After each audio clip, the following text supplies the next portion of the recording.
Hey everybody, welcome back. This is Andrea, and today I'm going to be talking about the pros and cons of moving to Tijuana, Mexico. Okay, so you've probably heard that a lot of people from the United States are fleeing the US to go to literally any other country, and I became part of that statistic this year and decided to move my whole family to Tijuana, Mexico. And I want to give the pros and cons that I've discovered in the short time I've been here. It's only been 4 months.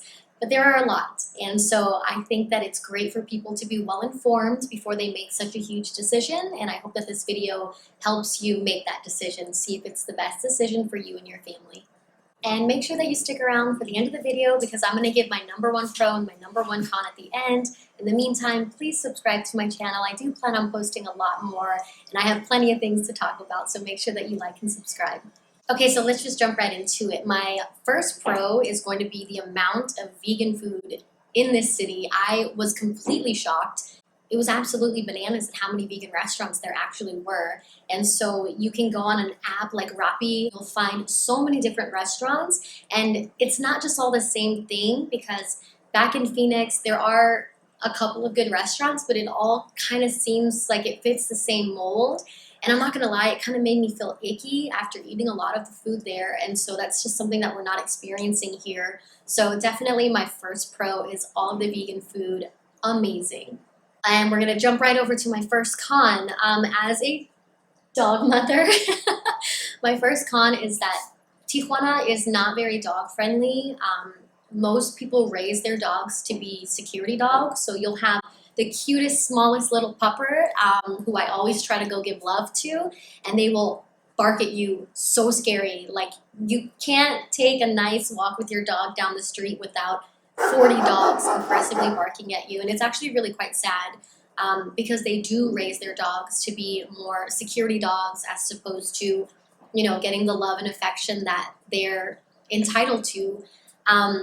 Another big thing is most of the big parks, which there aren't really that many, but most of them do not allow dogs, no pets allowed. And so we've run into a lot of issues because there's not grass really in the neighborhood. It's all cement, and Kai's used to going on grass. It's also easier and more hygienic to pick up from grass than on concrete. And so it's something that we really are kind of sad about because, a lot of people do have dogs. They don't really walk their dogs, so it's not really a dog-friendly place. Fortunately, in the vegan restaurants, I've brought Kai to so many different ones, and they've all been so accommodating, but that's one thing that I wish they had. There's not one single dog park in the entire city, so we find ourselves crossing to go to San Diego quite frequently just to make sure Kai's still socializing and, getting time to meet new friends. So I wish it was more dog-friendly. So even though it's not that dog friendly, we are very close to the beach, even though we live away from most of the expats. So my next pro is that it's very accessible to the beach. We're about 15 minutes away when there's no traffic, 30 minutes with traffic, which is still fairly close, especially us coming from the desert. And dogs are allowed at the beach, which is really great. So, living in Tijuana, you do have that beach. It's the same coastline as San Diego, which for some reason people think it's dirtier because it's in Mexico. It's not. I've been there. It's the same beach. And I actually saw dolphins recently, which was amazing. Such a magical experience. So definitely being close to the beach is a huge pro. My next con, there are a lot of potholes.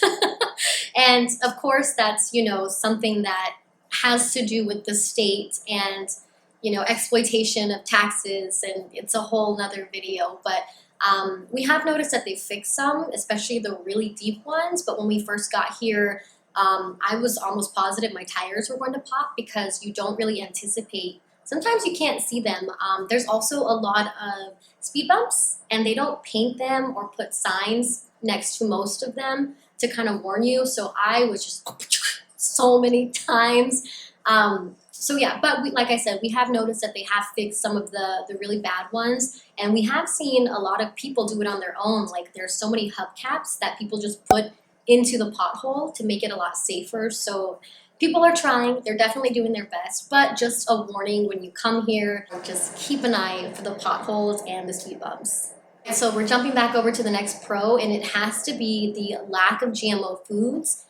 This is something U.S. citizens, or United Staters, as I like to call them, really experience whenever they leave the United States. You can eat the exact same foods and notice a difference in how you feel. So let's say you're eating pasta in the US and you feel heavy and icky and full, even if it's vegan pasta, but if you go over to Italy, you don't have that same feeling. And it totally has to do with the way that foods are processed in the United States versus every other country. So we've noticed that we really haven't gotten sick here in Mexico.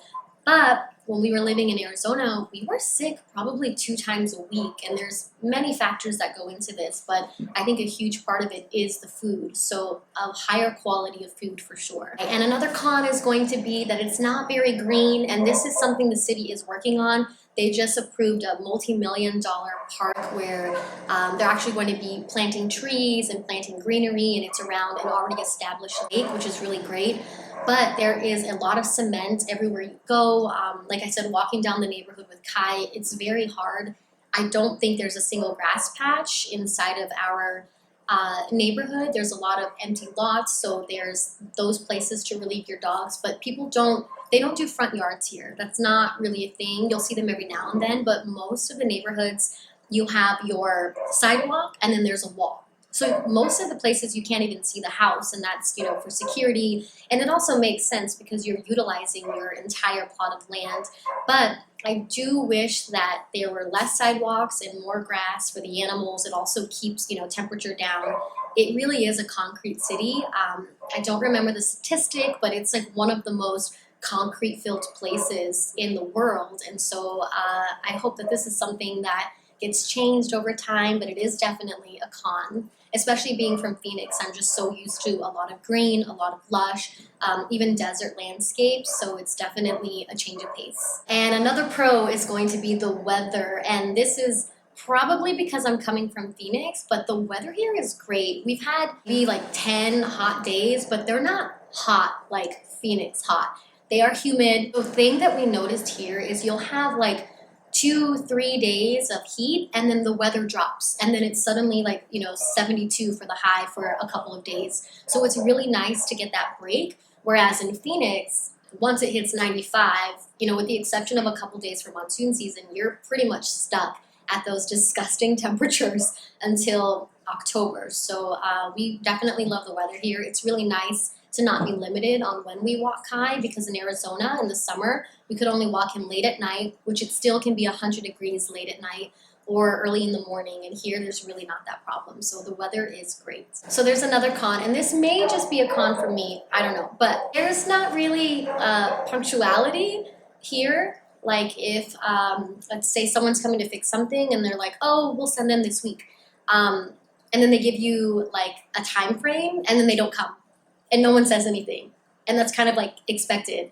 But they don't really give time frames, and if they do, it's never the time frame that's given. In the US, I'm very used to like, I will be here at 4:30 p.m. and if you're like 10 minutes late, okay, but anything beyond that, it's kind of like, hey, like I have to schedule my life around your presence. So it's really like, for me, a sign of respect, and it's not considered disrespectful if you're late for things here, which probably just sucks for me, but it's definitely something that I've noticed and that I'm adjusting and needing to loosen up about, because again, it's not intentional. Another pro, which this one is amazing, is you're not going to see so many big box stores and restaurants and corporations on every corner, and I absolutely love that, because one of the things that I hated the most about Phoenix is like every corner, McDonald's, Taco Bell, Target, and here you have a lot of mom and pop shops. Like it's very common. So many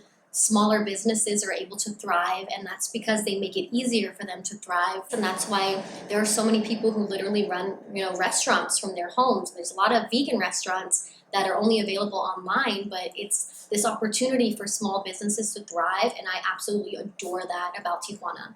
Okay, so this one, it's hit or miss, and that's the air quality and the smell. There are times in certain areas that you'll drive through and there is a sewage smell, and there are times when the smog levels are very high, and this is something that's also true for San Diego, but it's very apparent here.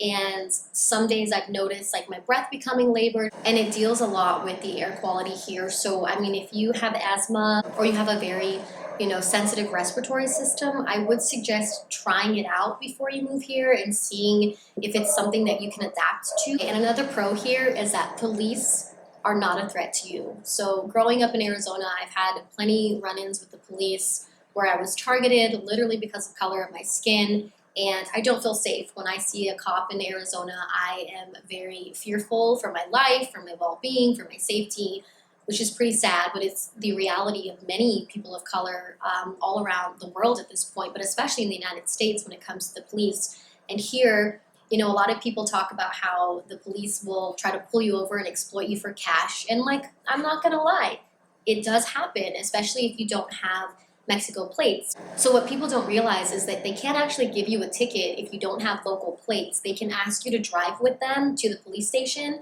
to pay the fine. So I basically got pulled over and they were trying to get me to pay a fine. And I was like, hey, I will be happy to pay this for you, but I only have my card. Can you write me a ticket? And they were like, well, we can't write you a ticket because you don't have local plates. And I was like, okay, what's my options? They said, you can pay in cash now, or we can drive you to a bank to pull out cash and pay at the station, which I was never going to pay them cash because that's kind of how they keep this business afloat is people don't know their rights. So once I really established I'm not going to give you any cash, they let me go.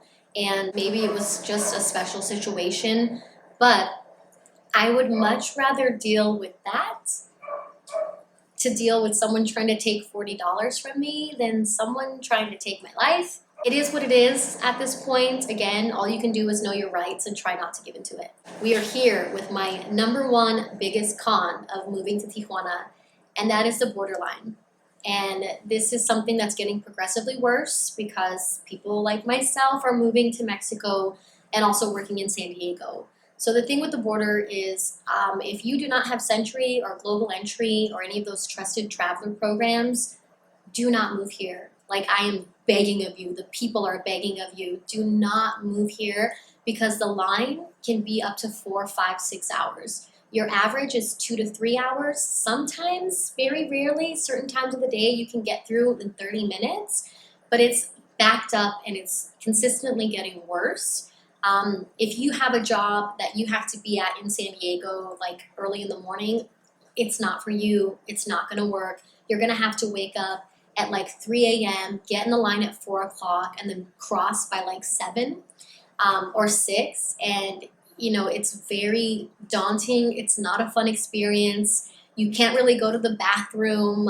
You're stuck in your car, which is just not a good time. You're fighting traffic of people trying to cut in and out. It's pretty intense. Everyone's trying to get to somewhere. Everyone has somewhere to be, and people can get pretty volatile. I definitely suggest, unless you have one of those programs, to not move here until you do. And the wait time is up to 10 months now for Sentry because, again, so many people are moving here. So if you are going to move here and you work remote, you're totally fine. Just know that when you want to go back to San Diego, you are going to have to risk waiting a really long time. And that's definitely the biggest con of moving here, which when you think about it, it's not that bad, especially if you work remote, that's your biggest con. So if you're comfortable waiting hours in line and you have to work in San Diego and it's your only means of survival, by all means go off. Definitely take that into consideration. And the number one pro about living in Tijuana is, of course, the cost.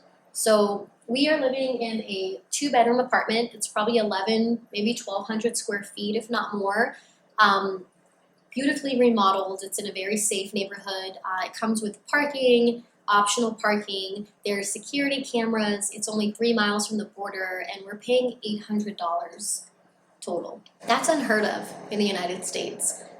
When we were living in Phoenix, we were paying $1,600 for a 1-bedroom. You really get more bang for your buck here in Tijuana. I mean, medical, we just had to have surgery for Kai, a surgery that probably would have costed $7,000 if not more, and we paid $800 for everything. And they cleaned his teeth in that cost. Same thing with our cat. She's having to have eye surgery, and for the cost of one in the United States, they quoted me $4,600, and here for surgery on both of her eyes is $400 cash. I had to do a CT scan on my abdomen, and I only paid $30 US.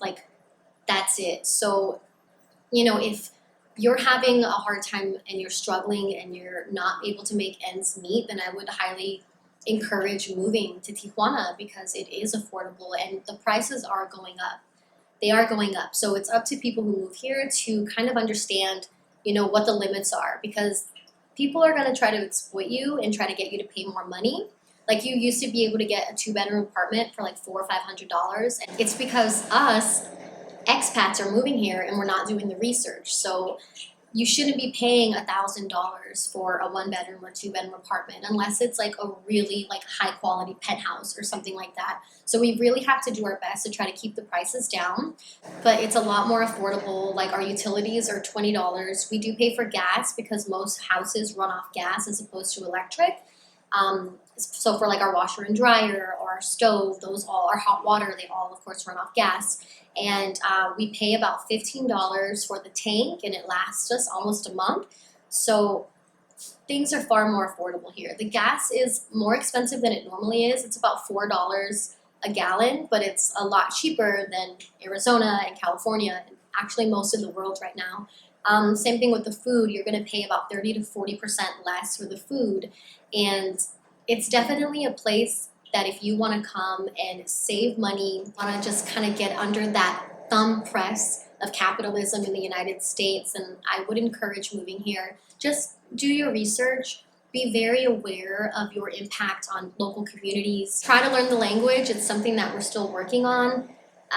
Get out of your expat circles. There's a lot of people who move here and they just hang out with other expats, which I get because you want to be surrounded by your native language and people who understand you, but like, don't just come here and create a bubble around yourself, because we're the guests here and we should be trying to make friends with people. So there's a lot of people who do that, and I don't think it's a good look, to be honest with you. So if you're going to come here, try to submerge yourself with the locals. Even if you're not going to be here for a while, it's a great cultural experience, and I overall love it. I think this was the best decision that we could have made for our family in the time being. And yeah, there are all those cons that I listed, but it's not anything that would make me want to leave. Those are just how things are, and some things can change. Maybe places will be more dog friendly, or they will have more grass or more greenery.